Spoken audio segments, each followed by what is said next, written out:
And movement of people is something, Irene, you are very much concerned with a large movement of people from various countries, particularly in areas of domestic work as well as construction work.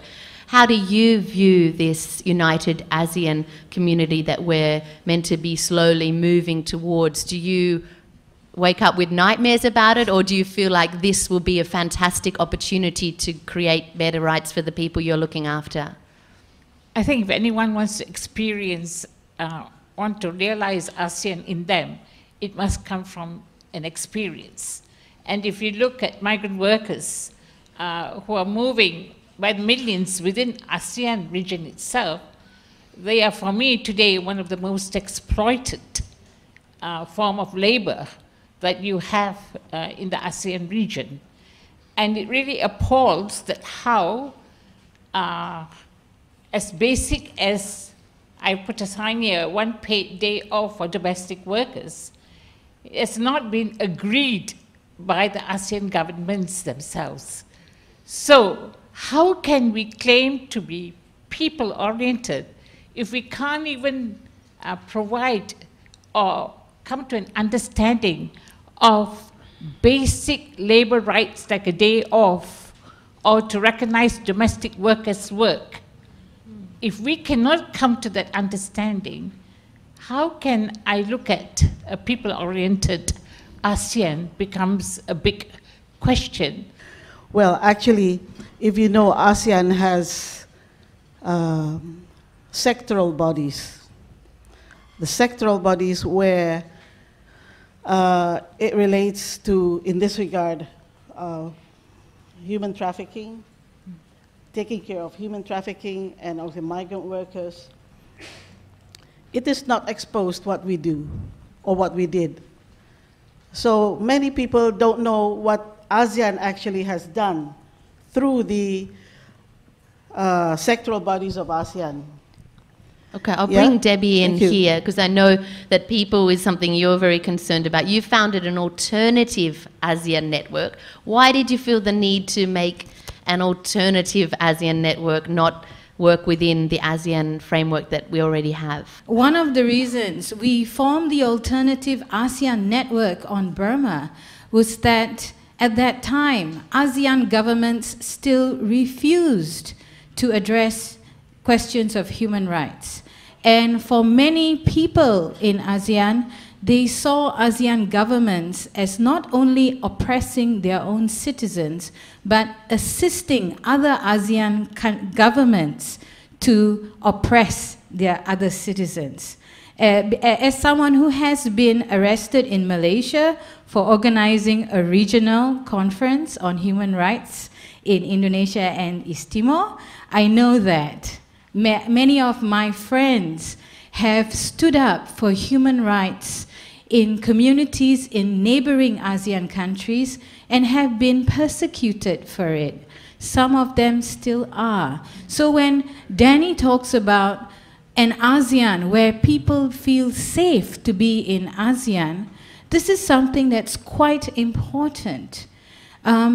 We still don't feel safe. If you are Muslim or Rohingya in Burma, Myanmar, you are not safe.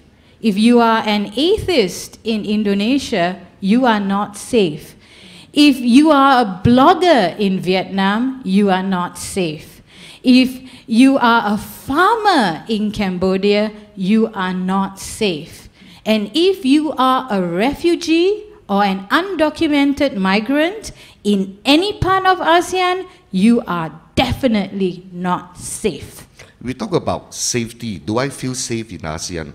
I think if I look at the more than 600 million people within ASEAN itself, if we do not feel safe traveling in each other's country, our airlinks, you know, the number of visitors that we go to each other's country will not have been increasing. I do acknowledge that there are certain specific interest groups, specific groups and so on, or may not be welcome in certain member states. But if I have to put it across the board and say that, no, I don't feel safe in ASEAN, I beg to differ. I feel very safe in Indonesia, I feel very safe in Cambodia, in fact, any of the countries I travel to, not because I'm a member of the ASEAN Secretariat. I've traveled as a private citizen, as a citizen of Singapore. Now, as for labor rights, yes, there are issues which we would like to see a lot of advance, we would like to see a lot of improvements. Now, is ASEAN dragging its feet on this? No, I think there are a lot of considerations. Are there progress? Definitely. Then my question is, changes based on what standards? Let's not forget that a lot of our ASEAN member states exercise a political right by vote. If they are not happy with the government, they have the right to vote them out. So these are the issues. So at the end of the day, the people will ask themselves. You're shaking your head. Jump into debate, Debbie, there. Jump in there.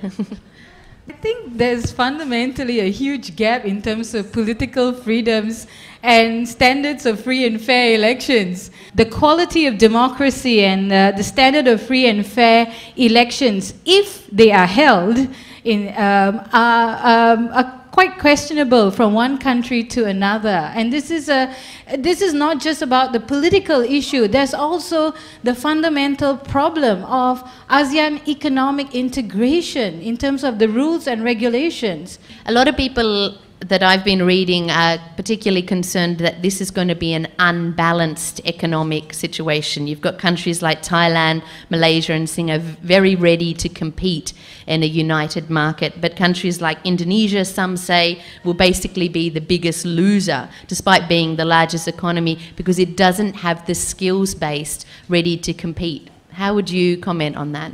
Yeah, yes, I think that is very true. Our country is mostly looked at only as a market. Maybe the policy will go on as far as capital inflow, outflow. But as far as protecting the workers' employment, I think each country, including Indonesia, I think to make sure that the employment of the locals are protected, including Singapore, including the nations that you are mentioning about, the more advanced nation. There's a lot of emphasis on professionals being able to move, and this is part of the GATS Mode 4 of WTO, the World Trade Organization. And this is where there's an enabling environment for lawyers, for doctors, etc., to move in the ASEAN region. And the same thing doesn't apply for the other workforce. So there's contradictions for me within ASEAN. Is it a fundamentally unjust situation then, Danny? I will point this out. If you're talking about giving the workers the rights or the recognition, I think that recognition is something that's beyond the individual governments. It's beyond governments. It's a market ring. Now, it's very easy for the government to say, yes, I can raise my salary minimum wage 50%, 100% overnight. But how will the market respond? This is something the government can't control. That's the market, that's the way the market works, and we've got a lot of different governments across Asia. Is that good enough? I think that's, for me, is a huge problem, allowing just the market forces to make the decision. And I think that's problematic, because what the market forces are saying is deregulation. And deregulation means there's no protection. And I think, and where does human rights and protection come in, if not for the states to be responsible and accountable for that, including non-state actors? This is what happens when you say the different sectors, different industries will see different growth, different opportunities. Do we have the people for all the jobs? This is where the job opportunity comes in. Because of the closer integration, if I'm a company, service company, I would need to have staff that can speak Bahasas, staff that can speak Tagalog, can speak Thai. This is where the opportunities come in. And that's why I do acknowledge that if you look at different sectors, yes, lower skilled labor anywhere across the world, it is always very challenging. It is always something which the governments want to address. And it is challenging because it is not something you do overnight. It has to be gradual. The skills upgrade in terms of education, all these have to come about. Okay, if I have to link it to education, a country without growth, where's the money going to come to finance all your education? That's where it's all linked. When I look at it specific, separate, it says that, no, it's not good, I want to push ahead. Stop spending so much on military hardware, invest it in education. At the moment, individual ASEAN countries keep investing more and more in military spending. Last year, the Burmese military received 57% more funding. This year, they're receiving nearly 20% more funding. If we look all across the board, there's an arms race for submarines in this region where most of the water is very shallow anyway.